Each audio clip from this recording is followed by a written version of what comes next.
वयं भक्तिरसात्तये निशम् श्री मदहंस समारंभं सनकादिक मध्यमां श्रीनारद युतां शुद्धां निम्बार्क परिब्रह्मितां अस्मदाचार्यपर्यं तां वन्दे गुरु परंपरा। भक्त भक्ति भगवंत गुरु चतुर नाम बपु एक, इनके पद वंदन किए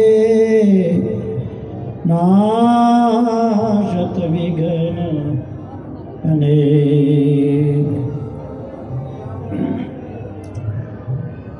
गोविंद जय जय गोपाल जय जय गोविंद जय जय गोपाल जय जय श्री राधा रमण हरि गोविंद जय जय राधा रमण हरि गोविंद जय जय गोविंद जय जय गोपाल जय जय गोविंद जय जय गोपाल जय जय श्री राधा रमण हरि गोविंद जय जय राधा रमण हरि गोविंद जय जय श्री राधा सर्वेश्वर भगवान की जय। श्री वृंदावन बिहारी लाल की श्रीमद्हंस भगवान जी की समस्त आचार्य चरणों की श्री निम्बार्क भगवान की विराजमान श्री श्री जी महाराज की जय जय श्री राम।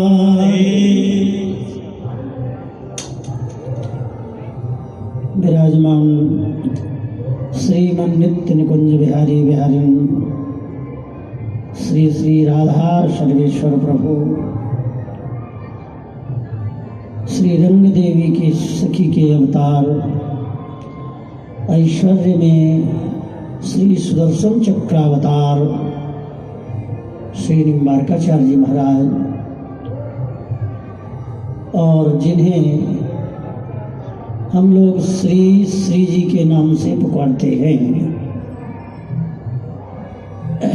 ऐसे हमारे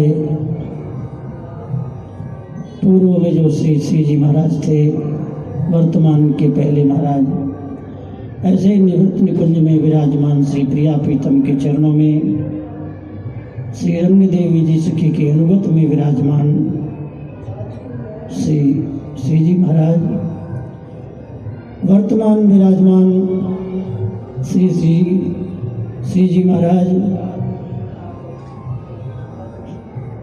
समस्त संत श्रोतागण भक्त भाव का भक्तिमती माताएं श्रोता सहज है। प्रगट विराजमान श्री धाम वृंदावन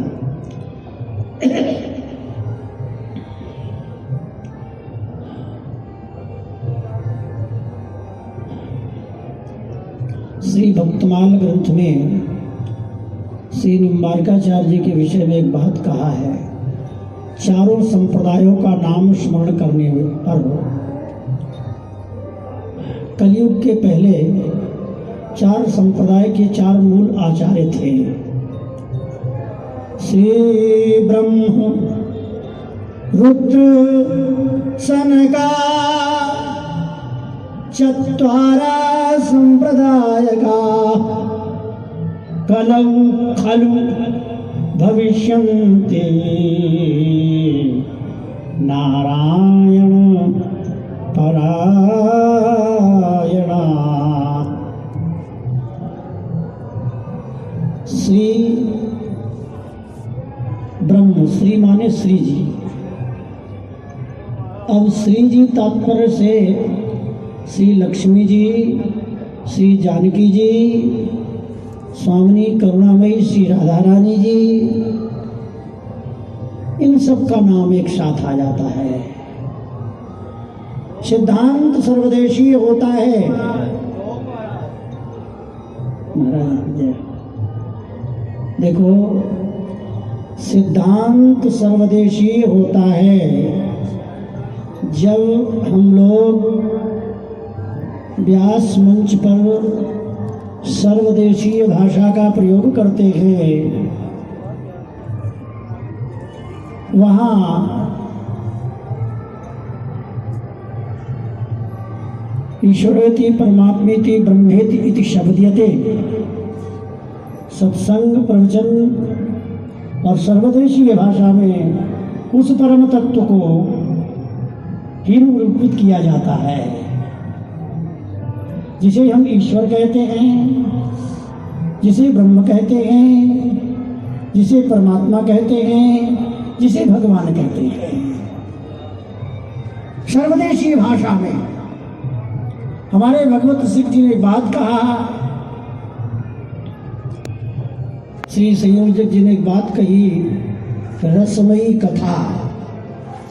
ये रसमयी कथा जो श्री धाम वृंदावन की है, ये रस शब्द बड़ा गंभीर है। इस रस का तो वास्तविक स्वरूप यदि देखा जाए और उस ब्रह्म का वास्तविक स्वरूप देखा जाए, आनंद का वास्तविक स्वरूप देखा जाए, आनंद के दो भेद हैं, एक विषयानंद है, एक ब्रह्मानंद है। पृथ्वी मंडल पर विषयानंद का वास्तविक स्वरूप नहीं है। श्रीमद् वल्लभाचार्य महाराज ने आनंद के दो भेद बताए, एक विषयानंद, एक ब्रह्मानंद। अंगिरा भक्ति सूत्र में बात कहने लायक तो नहीं है, लेकिन गंभीर अर्थ बहुत पहुंचता है उसका। और हम लोग जिस स्तर में होते हैं उसी स्तर पर भाषा का अर्थ लगाते हैं। अंगिरा भक्ति सूत्र में तो एक सूत्र में इस प्रकार का अर्थ आता है कि विषयानंद जो भक्त होता है, संसार में रहते भगवान का भक्त, कानून लगाया, भगवान का भक्त तो विषयानंद में भी ब्रह्मानंद का अनुभव करता है। बड़ी विचित्र बात है, हालांकि ये बात कहने सुनने लायक नहीं है, बहुत अंतरंग बात है, लेकिन भक्ति की महिमा में बताया ऐसी बात। खैर, तो आनंद के दो भेद हैं, एक विषयानंद, एक ब्रह्मानंद।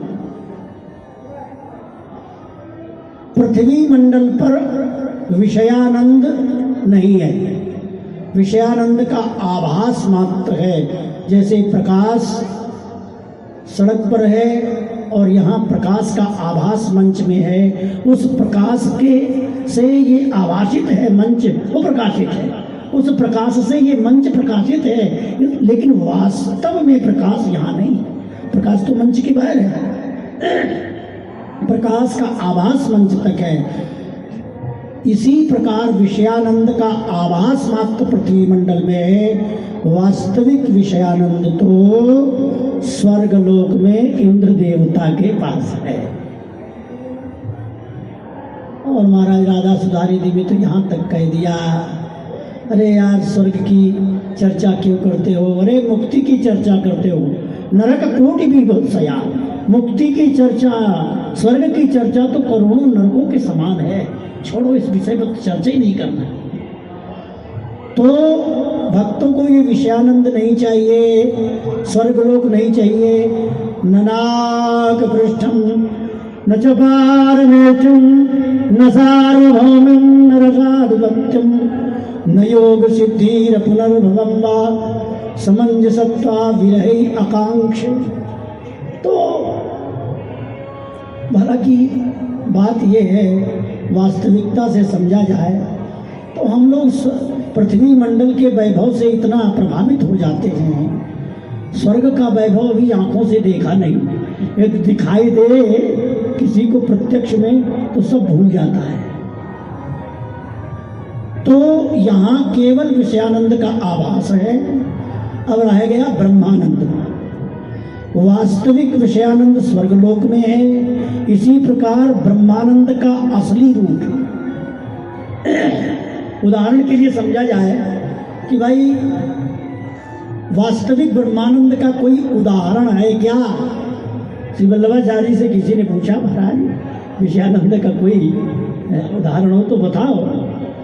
तो श्री वल्लभाचार्य जी महाराज एक बात कहते हैं, हाँ, ब्रह्मानंद का वास्तविक उदाहरण है रास बिहारी, रास करते हुए प्रिया प्रीतम जिगर सरकार, यही ब्रह्म का वास्तविक स्वरूप है। रसो वैशा रसगुम हेवायम लब्धानंदी भवति, वो परमात्मा रस स्वरूप। अच्छा एक बात कह रहे हैं ना, रसो वै सह शब्द का सीधा सा अर्थ होता वो रस है भैया, जाना पड़ेगा तुम्हें वहां तक। लेकिन महापुरुषों ने कहा, श्री धाम वृंदावन के ऋषिकों ने कहा, अरे भाई रस वो नहीं है, यहाँ आ जाओ, साक्षात रस स्वरूप तो श्री श्री जी महाराज है, गुरु तत्व हैं, जिनकी गोद में, जिन श्री भट्ट देवाचार्य जी की गोद में प्रिया प्रीतम जुगल सरकार विराज रहे हैं। तो ये गुरु ही, आचार्य ही रस स्वरूप है। ये केवल वाक विलास नहीं है, वाणी का विषय नहीं है, ये अनुभव का विषय है, प्रत्यक्ष दृष्टा के समान है। तो उस ब्रह्म का वास्तविक स्वरूप जो है रास बिहारी है। लेकिन जिस ब्रह्म की चर्चा सभी लोग करते हैं, बोले ब्रह्मानंद वाला कतिचन भगवत बंदनानंदमत्ता केचित गोविंद सख्यात विनुपम परमानंद मन्ये स्वरंते। अरे भाई हम वैष्णव लोग तो जिस रास्ते पे नहीं चलना उसकी चर्चा हम नहीं करते। एक ब्रह्म का सीधा सा अर्थ, मोटा मोटा अर्थ देखिए, एक तो सीधा अर्थ होता है और एक बीच का होता है, वास्तविक होता है। स्थूल सूक्ष्म और कारण भेद से यदि स्थूलार्थ किया जाए ब्रह्म का अर्थ, तो तत्पादाम भोज रजन राजन नखमणि विरसत ज्योति निकच्छटापी, श्री किशोरी करुणामयी श्री राधा रानी के चरणारविंद के नखाग्रभाग से जो ज्योत्सना उद्भासित होती है वही ब्रह्म प्रकाश है। अच्छा सूर्य है, सूर्य में से प्रकाश निकला है। अब एक प्रकाश वाला आ जाए, एक सूर्य वाला आ जाए, दोनों आपस में लट्ठे लेकर लड़ पड़े, बोले प्रकाश बड़ा है, एक कहता है सूर्य बड़ा है। अरे भाई वो परमात्मा द्वैत भी है और वो अद्वैत भी है। तो हमारे महापुरुषों ने देखा, एक पक्ष लड़ रहा है, हाथी देखो आंधरन निज मन के अनुमान, कान पूछ पद पीठ तर गयो सबन परमान। सूरदासों के सामने हाथी आया, एक आंख वाला था, उसके पीछे सारे सूरदास जा रहे थे। हाथी बेचारे बहुत सीधा है, हाथी प्रत्यक्ष में आया, प्रत्यक्ष प्रकट इन चरण चक्षुओं से वो हाथी देखने वाला कहता है हाथी आया, और छोड़ करके सूरदासों का कंधा हट गया। अब सूरदासों ने कहा कहाँ है हाथी, और सब लग पड़े। किसी ने कहा वो कंडों का ढेर है, किसी ने कहा वो झाड़ू सलीका है, किसी ने कहा वो हाथी केले के खंभे के समान है। हाथी देखो आंधरंग निज मन के अनुमान, कान पूछ पद पीठ तर गयो सबन परमान, गयो सबन परमान। बिटौरा सूप पेट तर झगरे संत महंत निगम आगम पुराण वर,